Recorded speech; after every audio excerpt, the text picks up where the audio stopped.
We cover a lot of different blades on this channel, and one of those many types of blades that we do cover is machetes. I want to show you one today from Smith & Wesson M&P. Stick around.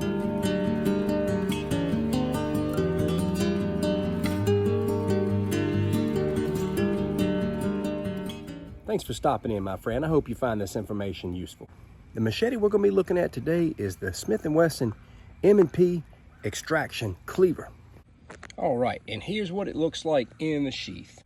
This is a 10-inch blade with 16.5 overall inches. Now, this is marketed as full tang, but I can't really see the tang down in the handle. It probably just stretches narrow all the way down to the bottom there, as you can see the screws, so I'll take it. A 420 stainless steel, which is pretty common with a lot of the Smith & Wesson blades. It's got a black oxide coating on it. The handle material is plastic and an over-molded rubber. This is marketed as a tactical machete. It's definitely got the tactical look to it. It's just over a pound, so it's very light. Not very thick, but it is really sharp, really sharp. If you're anything like me, the only time I really use a machete is out in the jungle, running around out here in the woods, clearing paths. And as you know, with my channel, I have a chance to test a lot of machetes. I've tested some really good ones. But here's the deal also, though. A lot of people like to think of these things as zombie blades, hit the fan blades, and I got no issue with that because they could be. I don't necessarily believe in zombie apocalypse as much as I believe in an apocalypse of foolishness. After all, we've seen that before. That being said, some people are not looking for just any machete. They're looking for something that looks like a battle machete, something that looks dangerous, and this definitely has the look. Question is, does it have the feel? Does it have the effectiveness? Well, this kind of steel, you're going to wear the edge out quick. Yeah, it feels really sharp. A lot of this 420 stainless steel does. It sharpens very easily. I've got several knives made with that type of steel, and I can always put an edge on them really quick. So, if you got an edge that you're going to lose, you gotta keep that edge up. Chopping your light stuff is definitely, not a problem. All of these machetes that are sharp like this will just barrel through this type of thing. But how does it stand up against something solid? Well, it's definitely cutting in. Okay, it's definitely got a nice wide feel to it. Feels, good for chopping. It is light, so it don't really feel like it's hitting that hard, even though it is, cutting through this wood really well. I could take that down with a few more swipes, but I just want to let you know that as I'm chopping with this, it definitely feels like I'm chopping with a lighter machete. So you're not going to really see me trying to take down heavy limbs with this. This is just one of these things that I'm going to be, kind of knocking these kinds of limbs off with out on the trail and whatnot. But this does have a saw, so let's see how this thing feels. Now this feels like definitely a very aggressive saw.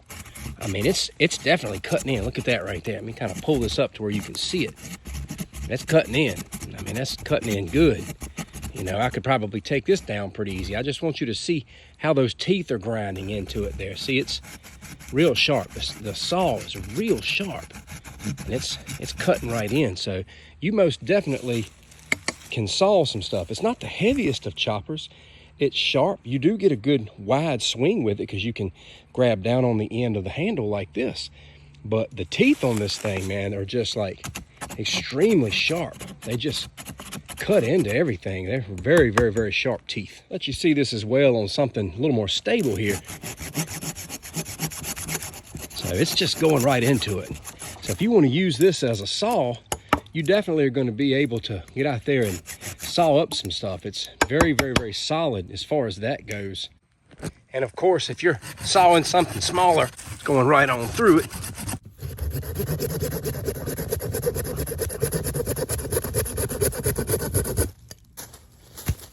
It's got a sharp edge, a cool look to it, definitely a good saw.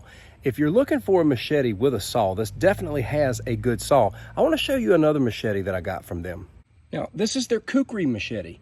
Now, I don't know if this is a discontinued item or what. I've actually only been able to find people selling this one on eBay. Nevertheless, it was sent to me.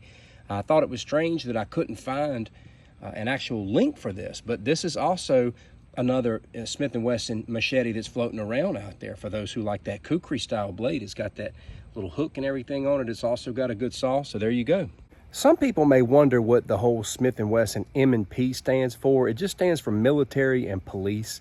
Their M&P line is really just a great number of budget blades out there that are kind of more suited for the tactical world to kind of reach that audience, but it's all pretty budgeted stuff.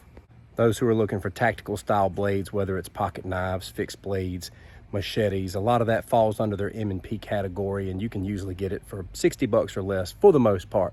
These are not really meant for throwing, but you can throw them. Both of these are extraction and evasion. So, you know, Smith & Wesson is saying if you want to go in and kick some butt, you know, and take some names, then take these scary machetes with you. Can you extract and evade with a $40 to $50 machete? Well, I think you could. I mean, I'm running from you if you're carrying a $5 Harbor Freight machete.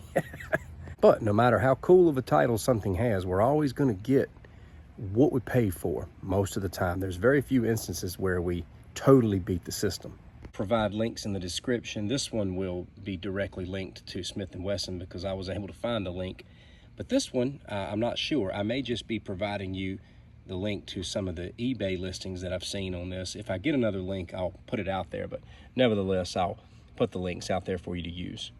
All right, that brings us to a close. I think I've said all I need to say about these machetes and put them out there for you. I'd love to hear your thoughts. What do you think about these machetes? Do you have any of them? Have you used them? What's been your experience? Take care.